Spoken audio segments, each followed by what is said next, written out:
ओम शांति। मम्मा कहती, परमात्मा द्वारा हम मनुष्य आत्माओं को और परमात्मा को जान चुके हैं। परमात्मा का परिचय माना रचता को जानना और मनुष्य का परिचय माना रचना को जानना। मनुष्य ही मुख्य है। सारी क्रिएशन मनुष्य के पिछाड़ी आ जाती है। अब हम जानते हैं कि मनुष्य ही आसुरी और देवीय स्वभाव वाला बनता है। देवताएं भी मनुष्य हैं, असुर भी मनुष्य हैं। ऐसे नहीं कि असुर कोई भयानक शक्ल वाले, बड़े बड़े दांतों वाले होते हैं, अथवा देवताओं को 3 नेत्र दिखाते हैं। ऐसे कोई मनुष्यों को ज्यादा अंग होते नहीं। सारी स्वभाव की बात है। देवताओं के और असुरों के संस्कार अलग अलग हैं। असुर कहा जाता है 5 भूतों को। यह 5 भूत मनुष्य में है, तो मनुष्य को असुर कहा जाता है। इससे ही मनुष्य दुखी होते हैं। अभी इन संस्कारों को बदलना है, जो पूर्ण ज्ञान से ही बदलेंगे। इन 5 भूतों से छूटने की सफा देने वाला एक ही समर्थ परमात्मा है। परमात्मा ही मनुष्य से देवता बनाते हैं। अब हम आसुरी स्वभाव को पलट देवीय स्वभाव की धारणा कर रहे हैं। पहले तो आसुरी स्वभाव के कर्म बंधन से पूरा छूटना है, अर्थात संस्कार बदलने हैं। देवताओं को सर्वगुण संपन्न कहा जाता है। उन्हों के शरीर भी सुंदर हैं, क्योंकि शरीर की बनावट भी संस्कारों के आधार पर होती है। कोई अंधा लूला होता है तो कहते हैं कर्मों का हिसाब है, तो संस्कारों का आधार रहा ना। अब परमात्मा आत्माओं को पवित्र बनाते हैं, तो शरीर भी सुंदर मिलते हैं। अब आत्माएं इम्प्योर हैं, तो शरीर भी इम्प्योर है। अब हम देवीय स्वभाव धारण कर देवता बनते हैं। यह है संगम। देवताएं और असुर अब हैं। असुरों के जमाने में देवताओं की बात ही नहीं है। देवताओं के जमाने में असुरों की बात नहीं रहती।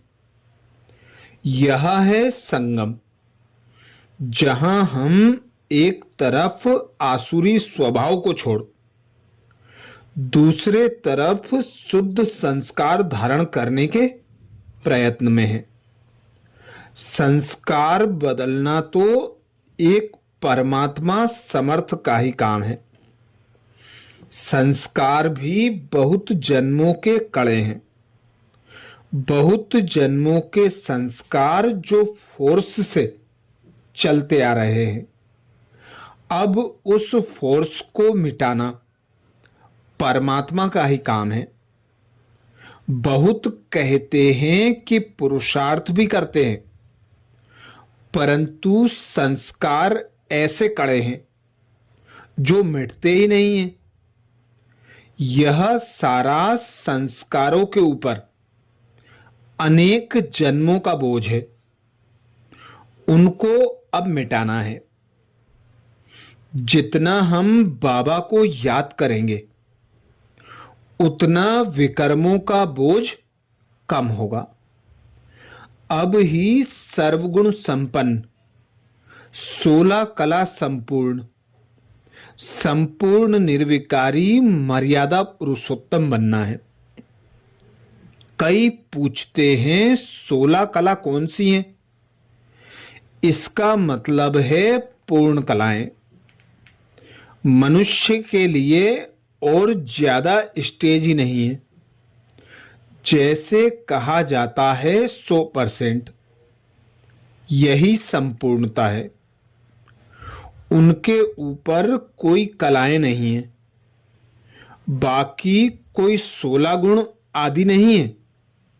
सब कलाओं में संपन्न रहते हैं। रत्न जड़ित ताज और लाइट का ताज दोनों रहते हैं। इनके ऊपर कोई ताकत ही नहीं रहती। जिस्मानी और रूहानी दोनों ताकत रहती हैं।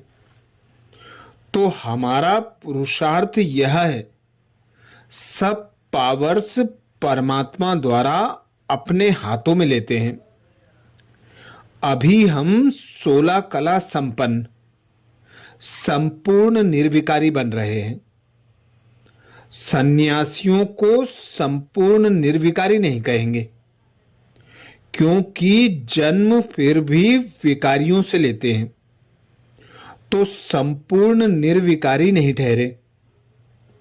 देवताएं जन्मते भी निर्विकार से, रहते भी निर्विकारी, और शरीर भी कर्म बंधनवश नहीं छोड़ते। यह स्टेज परमात्मा द्वारा ही प्राप्त होती है।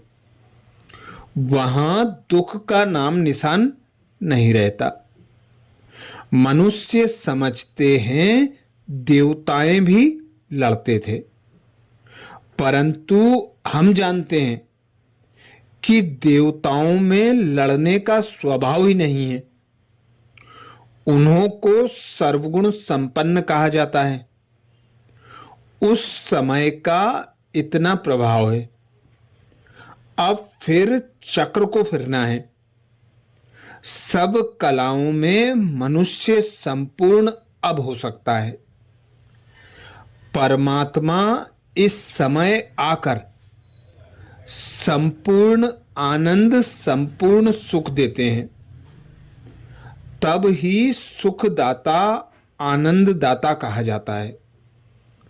सतयुग में जब 16 कला संपूर्ण है, तो उस समय महिमा गाने की भी बात नहीं रहती।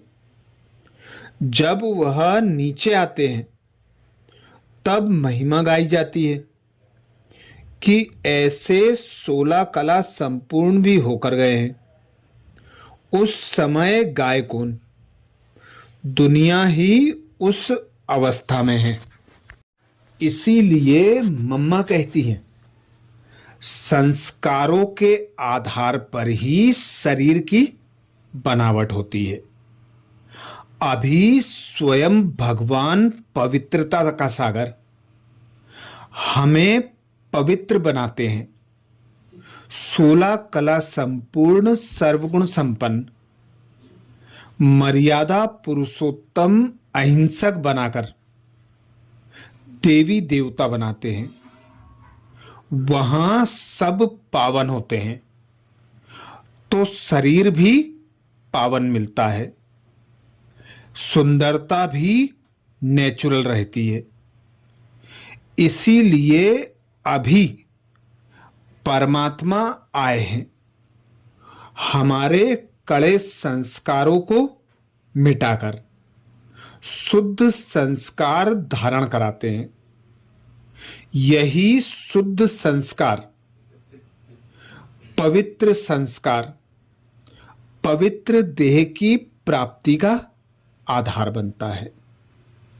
अच्छा, ये महावाक्य 23 दिसंबर 1958 को मम्मा ने हम भाई बहनों को सुनाए थे। ओम शांति।